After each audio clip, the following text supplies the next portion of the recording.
Okay, so one day, by a miracle of God, one of our founding fathers, Benjamin Franklin, resurrects from the grave.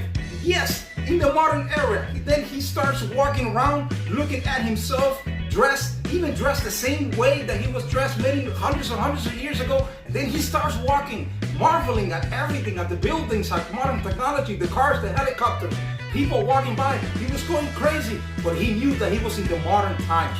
So he told himself, how is it possible that nobody knows me? And then he goes to a person that he sees walking in the street. Excuse me, do you know who I am? And the person looks at Benjamin Franklin and they said, no, sorry, sir, I've never seen you before. Wow, he was in shock. Then he asked another person, excuse me, sir, do you know who I am? Look at me.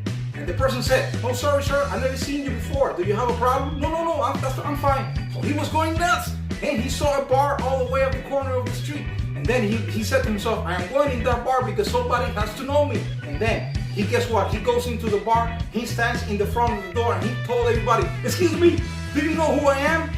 Have you ever seen me before?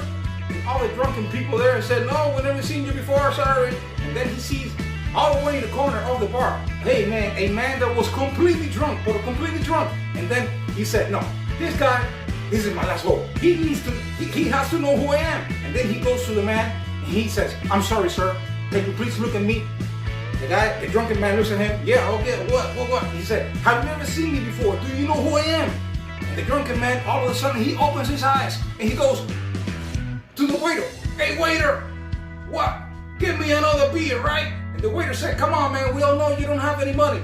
And he said, no, you're wrong about that. I just found myself $100 bill